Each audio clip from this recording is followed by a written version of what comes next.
Hello friends, welcome to quick revision point. My name is Raksha Srivastava. Friends, आज हम social studies के important question को discuss करेंगे जो कि फ्रेंड एग्जाम के लिए इंपॉर्टेंट है। तो स्टार्ट करते हैं। फर्स्ट क्वेश्चन है, बंदगा शब्द का मध्ययुगीन काल में किसके लिए इस्तेमाल किया गया? ए है कुलीन और प्रभावशाली, बी है गवर्नर, सी है गुलाम एंड डी है अभिजात वर्गीय। तो बंदगा शब्द का मध्ययुगीन काल में किसके लिए इस्तेमाल किया गया था? तो वो किया गया था गुलामों के लिए। Okay, right answer is C हो जाएगा। नेक्स्ट क्वेश्चन, हमें आरंभिक कृषकों व पशुपालकों के बारे में कैसे पता चला? तो हमारे पास उस समय का लिखित रिकॉर्ड था। ओके, हमारे पास उस समय का लिखित रिकॉर्ड था। बी है हमारे पास अनाजों और जानवरों की हड्डियों के साक्ष्य थे। तो इसमें राइट जो होगा कि हमें आरंभिक कृषकों व पशुपालकों के बारे में कैसे पता चला? वो चला हमारे पास उस समय का लिखित रिकॉर्ड है और हमारे पास अनाजों और जानवरों की हड्डियों के साक्ष्य हैं। तो ए एंड बी जो है राइट हो जाएगा। तो राइट आंसर जो होगा वो सी हो जाएगा। आगे देखते हैं। आईने अकबरी के संदर्भ में निम्नलिखित कथनों पर विचार करें और सही विकल्प का चयन करें। ओके, तो ए यह अबुल फजल द्वारा लिखा गया था। ओके, तो आईने अकबरी अबुल फजल द्वारा लिखा गया था, तो ये करेक्ट है। और बी क्या है कि इसमें विभिन्न प्रकार की चीज़ों, फसलों, कीमतों, राजस्व और मजदूरी वगैरह का सांख्यिकी विवरण है, तो ये भी करेक्ट है। एंड सी है यह अकबर के पूर्वजों का विवरण देती है, तो ये गलत है। ओके, तो ए एंड बी राइट हो जाता है। ए एंड बी करेक्ट है। ओके, राइट आंसर जो होगा फ्रेंड वो हो जाएगा इसमें ए करेक्ट है। ओके, आगे देखते हैं फ्रेंड्स। नेक्स्ट क्वेश्चन क्या है? नेक्स्ट क्वेश्चन है, इक़्तिदार और जागीरदारों के विषय में कौन सा कथन सही है? तो ए है ये पद विशिष्ट क्षेत्रों के नायकों सैनिकों को क्रमशः दिल्ली सल्तनत और मुगल शासन में दिए जाते थे, तो ये करेक्ट है। एंड सेकंड है, वे अपनी भूमि क्षेत्र जिसे क्रमशः इक़्ता और जागीर कहते हैं वहाँ रहकर वहाँ का प्रशासन चलाते थे, तो ये गलत है। तो एक सही है, बी गलत। Right answer is A. Next question, William Jones जो है वो प्राचीन भारत का प्राचीन संस्कृति का सम्मान। तो ए का सेकंड रविन्द्रनाथ टैगोर, बी का 4 हो जाएगा प्राकृतिक वातावरण में सीखना, और सी जो है महात्मा गांधी अंग्रेजी शिक्षा के आलोचक हैं। थॉमस मैकाले हैं जो है वो अंग्रेजी भाषा का प्रसार है। ओके, तो ए का सेकंड, बी का 4 एंड सी का जो हो जाएगा थर्ड हो जाएगा एंड डी का फर्स्ट। ओके, तो राइट आंसर इज ए। आगे देखते हैं। कथन ए और बी को पढ़कर सही विकल्प का चुनाव करें। कथन ए कहता है अशोक का धन ईश्वर की पूजा पर बल देता था, तो ये क्या है फ्रेंड? ये गलत है। ओके, एंड सेकंड क्या है कि अशोक का धन बुद्ध के उपदेशों से प्रेरित था, तो ये करेक्ट है। ओके, तो बी इसमें करेक्ट हो जाएगा। तो राइट आंसर ये डी हो जाएगा। आगे देखते हैं। औपनिवेशिक भारत के संदर्भ में इन वक्तव्यों पर विचार करें और सही विकल्प ढूंढें। ओके, तो ए अंग्रेजों ने जनजातियों के कल्याण के लिए वनों में गांव बसाने का निर्णय लिया, तो ये गलत है। ओके, एंड बी क्या है? औपनिवेशिक अधिकारियों ने जनजातियों को इस शर्त पर कि वे वन विभाग के लिए श्रमिकों के रूप में काम करेंगे और वनों में कुछ टुकड़े भूमि पर झूम खेती की अनुमति दी है, तो ये क्या है? ये करेक्ट है। तो ए गलत है, बी सही है। Right answer is B. Next question, 19वीं शताब्दी के आदिवासी समूहों के बारे में निम्नलिखित में दो कथन को पढ़ें तथा सही विकल्प का चयन करें। ओके, तो वे झूम खेती करते थे एंड जानवरों का शिकार करते थे और उत्पादकों को इकट्ठा करते थे, तो ये करेक्ट है। बी है वे एक जगह खेती करते थे, जानवरों का पालन और पोषण करते थे, तो ये भी करेक्ट है। तो ए एंड बी राइट हो जाएगा। तो right answer is C. Next question देखते हैं। सुधार आंदोलन को उनके उद्गम स्थान से मिलान करना है। वेद समाज जो था वो मद्रास में स्थित है, ए का सेकंड हो जाएगा। प्रार्थना समाज मुंबई में है, सिंह सभा लाहौर में है। Okay, right answer is C हो जाएगा। नेक्स्ट क्वेश्चन देखते हैं। निम्नलिखित में से कौन सा कथन जो है वो सामाजिक सुधार और जाति उन्मूलन के संदर्भ में सही है? तो ए राम मोहन रॉय ने जातिगत असमानता को चुनौती देने वाली संप्रदाय की एक पाठ्य सामग्री का अनुवाद किया था, तो ये सही है। ओके, आगे देखते हैं। निम्नलिखित कथन ए और बी पर विचार करें। कथन ए कहता है हिंदी विमिनियो डिरेजियो के विद्यार्थियों ने परंपराओं और नीतियों का खंडन किया। उन्होंने स्त्रियों के लिए शिक्षा की मांग और विचार एवं अभिव्यक्ति की आज़ादी के लिए अभियान चलाया, तो ये करेक्ट है। कथन सेकंड है कि हिंदी के विचार आमूल परिवर्तनकारी थे तथा उन्हें अपने शिष्यों को सभी प्रकार की सत्ता पर प्रश्न उठाने के लिए प्रोत्साहित किया जाता था, तो ये भी करेक्ट है। तो ए एंड बी जो है राइट है और बी जो है सही व्याख्या करता है ए की। ओके, तो राइट आंसर इज ए हो जाएगा। आगे देखते हैं। निम्न वक्तव्यों पर विचार कर सही विकल्प चुनना है। तो कथन ए कहता है आमूल परिवर्तनवादी नेता मध्यम मार्गवादी नेताओं की आलोचना उनके आत्मनिर्भरता और रचनात्मक कार्यों पर जोर देने के कारण करते थे, तो ये जो है गलत है। बी क्या है? आमूल परिवर्तनवादी नेताओं का तर्क था कि लोगों को सरकार के नेक इरादों के भरोसे नहीं रहना चाहिए। एंड सी आमूल परिवर्तनवादी निवेदन की राजनीति में विश्वास करते थे, तो ये गलत है। बी क्या है फ्रेंड? आमूल परिवर्तनवादी नेताओं का तर्क था कि लोगों को सरकार के नेक इरादों के भरोसे नहीं रहना चाहिए। राइट आंसर जो होगा वो बी हो जाएगा। केवल बी सही है। Right answer is B. आगे देखेंगे। असहयोग आंदोलन के विषय में असहयोग आंदोलन के विषय में इन वक्तव्यों पर विचार कर सही विकल्प चुनना है। ओके, तो ए है इस आंदोलन के दौरान विदेशी कपड़ों के आयातों में अत्यधिक वृद्धि हुई, तो ये गलत है। बी क्या है फ्रेंड कि इस आंदोलन के दौरान ब्रिटिश पदस्थ उपाधियों को लौटाया गया और विधानमंडलों का बहिष्कार किया गया, तो ये करेक्ट है। इस आंदोलन के दौरान विदेशी कपड़ों की होली जलाई गई, तो ये भी करेक्ट है। तो बी और सी राइट हो जाएगा एंड ए गलत है। Right answer is B. Okay, आगे देखते हैं नेक्स्ट क्वेश्चन क्या है। भारतीय संविधान ने पहली बार 21 से ऊपर की आयु के लिए सार्वभौमिक वयस्क मताधिकार का प्रावधान किया। Okay, right answer is C. Next question, सूर्य से उसकी दूरी के अनुसार ग्रहों का उचित क्रम कौन सा है, तो वो है फ्रेंड पहले है मरकरी, फिर है शुक्र, फिर है पृथ्वी, फिर है मंगल, फिर है बृहस्पति, फिर शनि, फिर यूरेनस तथा नेपच्यून। बुध जो है सबसे छोटा ग्रह है, शुक्र को हम जुड़वा ग्रह कहते हैं, पृथ्वी पांचवा ग्रह है, मंगल को हम लाल ग्रह कहते हैं, बृहस्पति सबसे बड़ा ग्रह है, शनि, यूरेनस तथा नेपच्यून जो है वो गैसी प्लैनेट हैं। ओके, राइट आंसर जो होगा वो सी हो जाएगा। नेक्स्ट क्वेश्चन, किस देशांतर को भारत के लिए मानक यामोत्तर माना गया है, वो 82.5 डिग्री देशांतर को भारत के लिए यामोत्तर माना गया है। ओके, 82.5 डिग्री किस देशांतर को भारत के लिए मानक यामोत्तर माना गया है, तो 82.5 डिग्री पूर्व को जो है 82.5 डिग्री पूर्व को भारत के लिए मानक यामोत्तर माना गया है। ओके, राइट आंसर ही डी हो जाएगा। नेक्स्ट क्वेश्चन देखते हैं, निम्न जोड़ों पर विचार करें और रूढ़ प्रतीक जो है मानचित्रों की एक विश्वव्यापी भाषा होती है जिसे सभी आसानी से समझ सकते हैं, तो ये करेक्ट है। एंड बी क्या है, रेखाचित्र बड़े पैमाने पर छोटे क्षेत्रों का आरेखण है, तो ये गलत है। बी एक खाका एक आरेखण है जो याददाश्त और स्थानीय प्रक्षेपण पर आधारित होता है, तो ये भी गलत है। तो ए राइट हो जाएगा इसमें, केवल ए। तो correct answer is B. Okay, next question देखते हैं, निम्न कथन पर पढ़कर सही विकल्प का चयन करें। कभी कथन ए कहता है कुछ देशों का अक्षांशीय विस्तार काफी अधिक है, एंड कारण आर कहता है कि कुछ देशों में एक से अधिक मानक समय अपनाए गए हैं। ए एंड आर दोनों सही है और आर सही व्याख्या लेकिन नहीं है एक ही। ओके, तो राइट आंसर इज बी हो जाएगा। आगे देखते हैं, बीकानेर जो है वो गर्म स्थान है, ए का जो हो जाएगा वो थर्ड हो जाएगा। मुंबई आद्र स्थान है, बी का फर्स्ट। मानसीन रामग्राम जो है वहाँ जहाँ वर्षा तेज होती है, सी का सेकंड। दास जो है वो है ठंडा। ओके, तो ए का थर्ड, बी का फर्स्ट, सी का सेकंड एंड डी का थर्ड। ओके, डी का 4 हो जाएगा। तो राइट आंसर इज बी। आगे देखेंगे, भारत के कौन से भाग से में लगभग सभी प्रकार की वनस्पति पाई जाती है जो भूमध्य रेखा से ध्रुव की ओर जाने पर मिलती है, तो ए है पश्चिमी घाट, पूर्वी घाट, डेल्टा क्षेत्र, हिमालय। तो राइट आंसर ही डी हो जाएगा, हिमालय।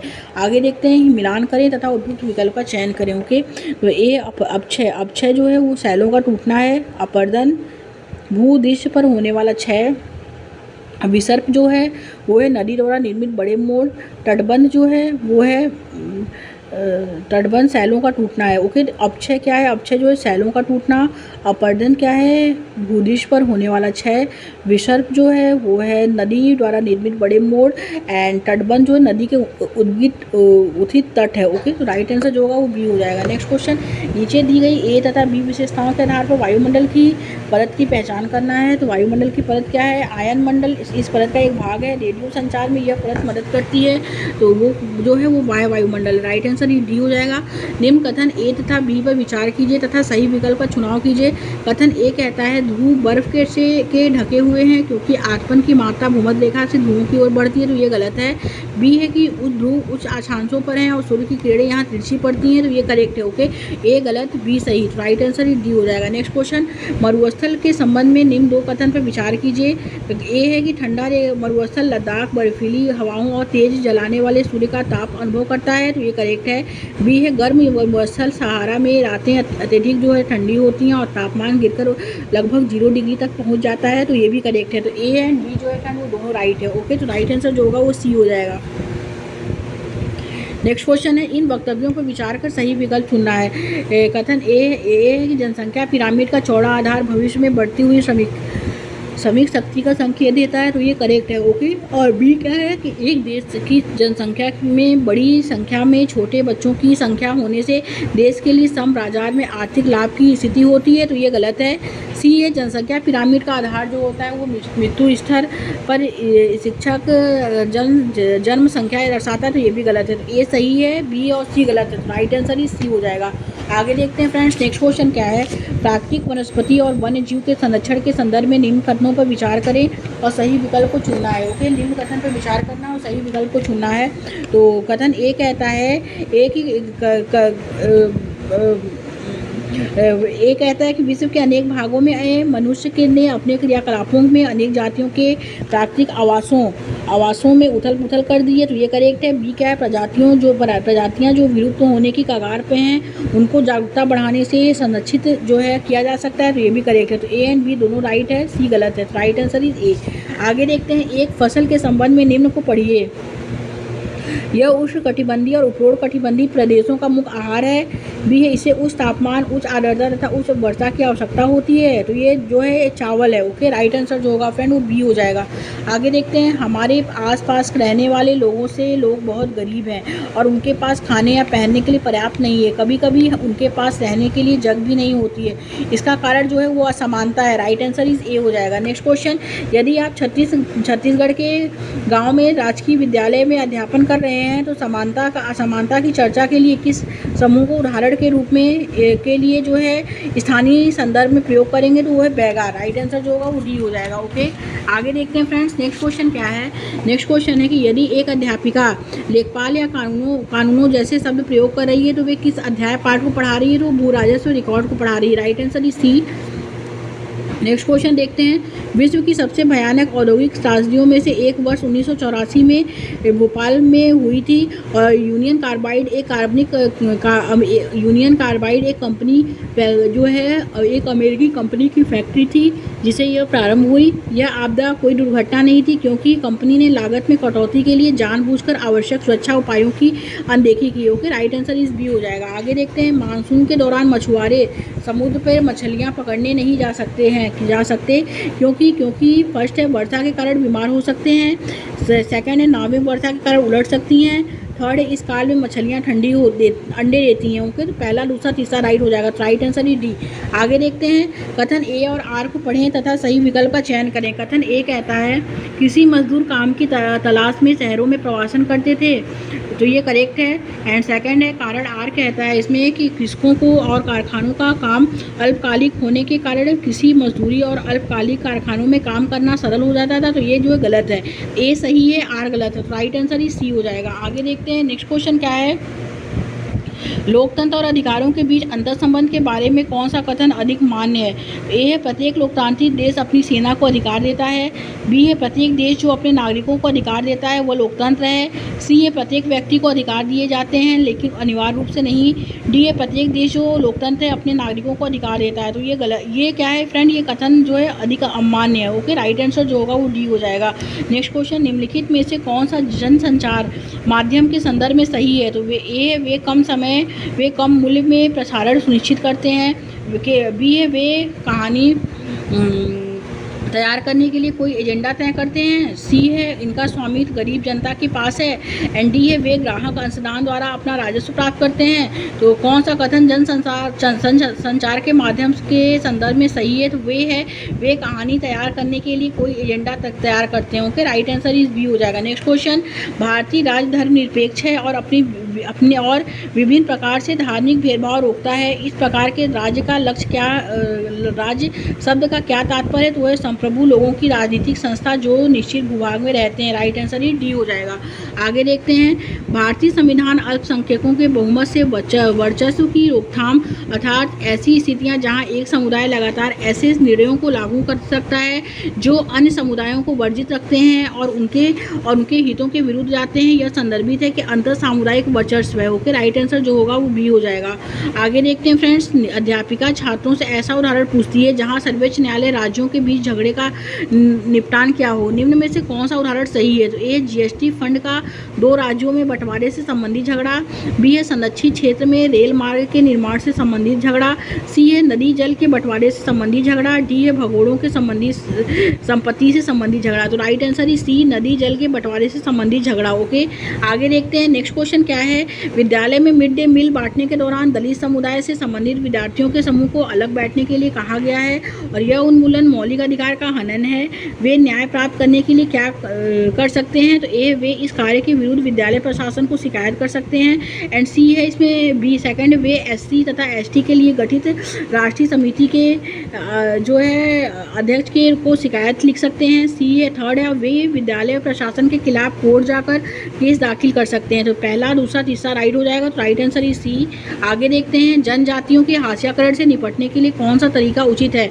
ए है जनजातियों को अन्य स्थानिक आकर्षक रूप से चित्रित करना, बी है जनजाति इतिहास प्रस्तुत करना, सी है जनजातियों को आंदोलन दर्शित करना, डी है उनके लिए नृत्य प्रदर्शन का आयोजन करना।